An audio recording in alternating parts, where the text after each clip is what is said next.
So, Carolyn Dennis, thank you so much for coming. I really do appreciate you.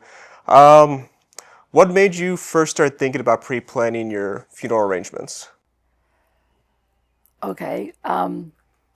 I feel like we did this because, number one, when one of us passes, it's going to be very sad and difficult to be able to have to go through this process.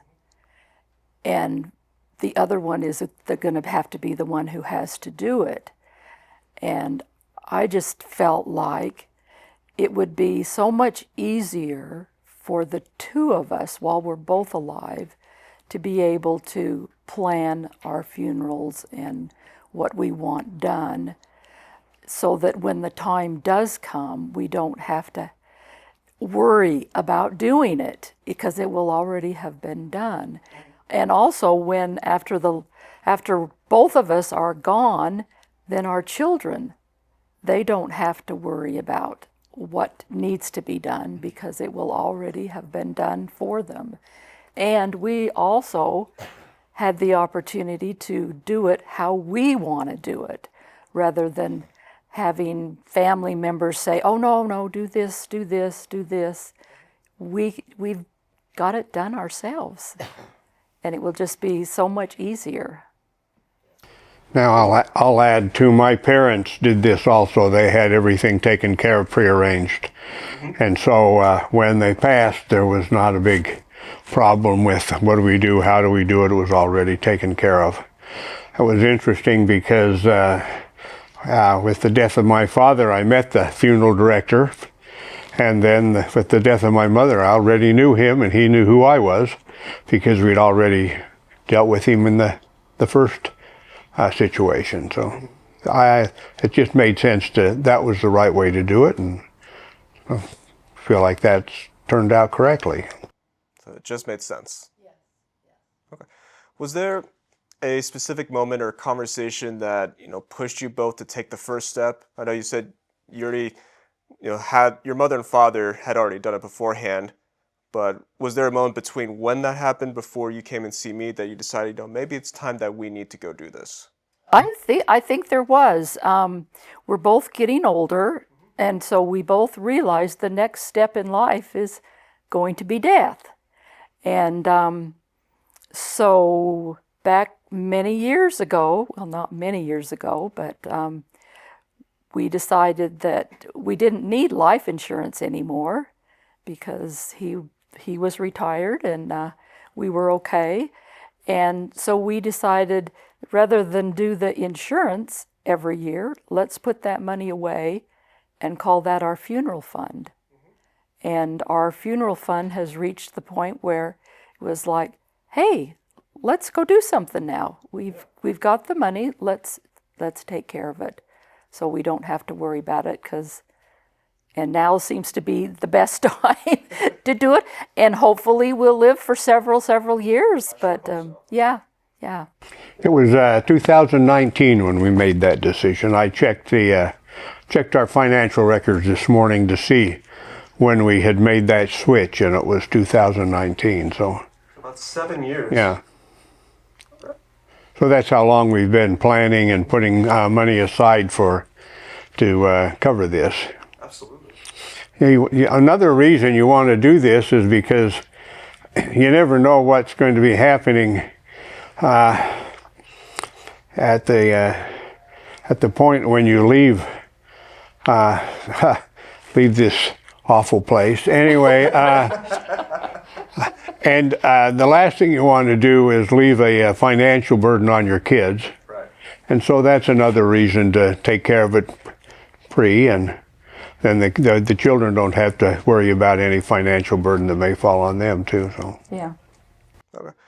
What did you expect the process was going to be like once you made the first step? Well, I didn't think it was going to be as easy as it was. I was very impressed, and I felt like you did a very nice job of taking care of everything and explaining everything. And it was just like, wow, this is like really easy. Just easy. Yeah. Did you expect it to be difficult or take a long time? Yeah. Yeah. Yeah. So no, it was a very easy process, and you did a very excellent job. That means a lot. Was there anything that surprised you throughout the planning process? Oh, well, I would say I was surprised by the fact that if we happen to die someplace else, we're covered for the body to be brought back here. Yeah, we did talk about that. Yeah, yeah, Because you folks have family out of state, correct? yeah, yeah, yeah. So there's always that chance that that could happen, and to know that we're taken care of and we'll be brought back here. That's another thing off of our children that they don't have to worry about. Or one of us when whoever goes first. Never have to worry about it. Yeah, yeah, yeah. All right. Once everything was finalized, how did you feel afterwards? Relieved. felt like, wow, we did something smart. Just like, oh, well, that's taken care of. We don't have to worry about that now. Well, I think, as we've discussed previously, in life you have different things that you look forward to, things that you want to accomplish. You want to raise a family. At least we felt that was always very important. You want to work, and at some point in time while you're working, you're going to be looking forward to a time when you can retire and not have to get up and go to work every day. Right. And then you kind of, at that point in time, look forward to maybe having some time together with grandchildren. And those kinds of things. Now we're at the point now that our grandchildren are pretty much raised. Yeah. And so what are we looking forward to? Well, the next big step is death. And so we feel like we've at least accomplished what needed to be done to achieve that next step, to make that next step as easy as it is to do. Absolutely. What would you say to a family who's been thinking about this but keeps putting it off? I would say think more seriously about it and don't put it off. Do something now. Yeah, yeah.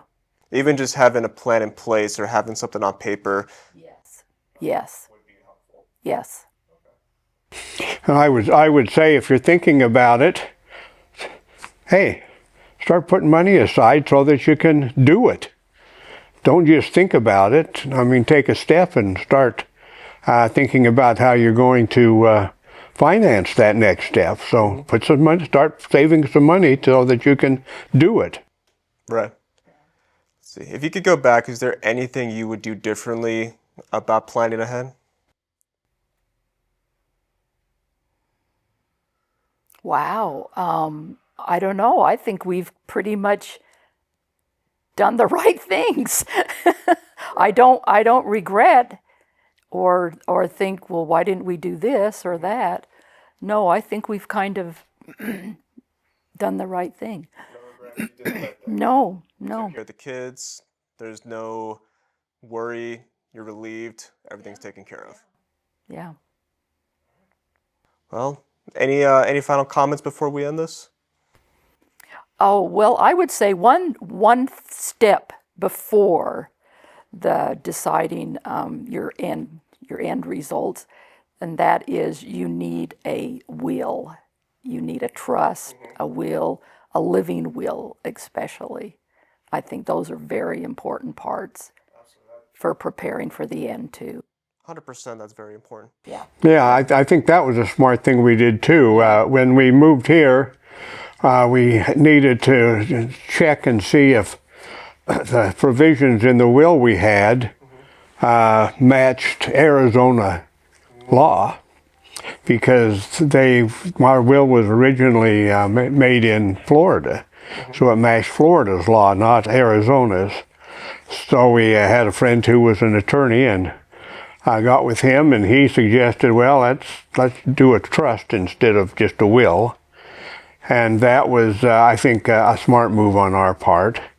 And so we have that document then that also specifies this and that, which included a living will and a health provision and that kind of thing that we didn't have before. And so now when we deal with doctors and hospitals and they say, do you have a, what do they call that silly thing? A living will. Whatever, we can say, yeah, here it is. You know, and so that they have the wishes, our wishes as far as death is concerned, and what happens should there be a problem or a situation with an operation or something.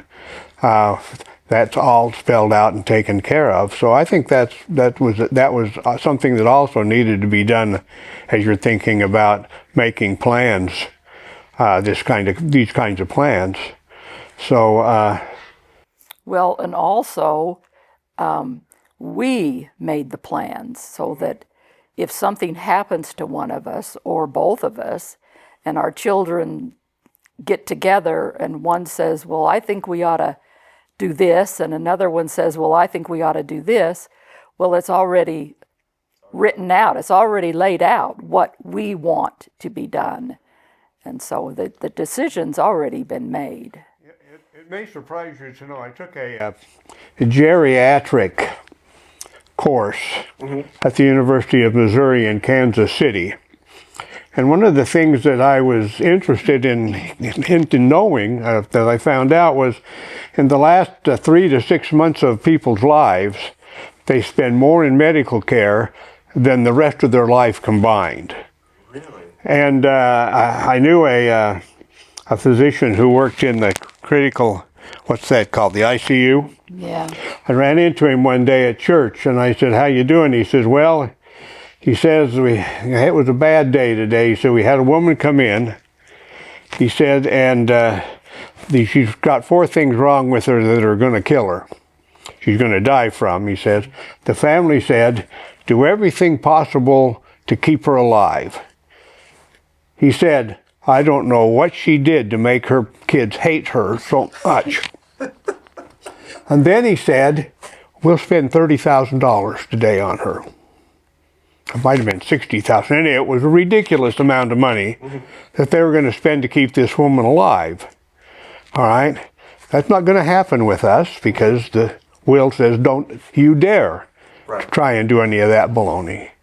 And so that's another thing. You've taken that responsibility off the shoulders of your kids, and you've taken it specifically, and they don't have to make those decisions. You've already made it for yourself.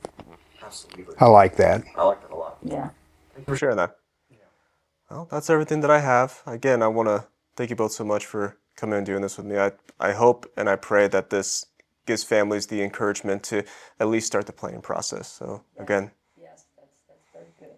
thank you.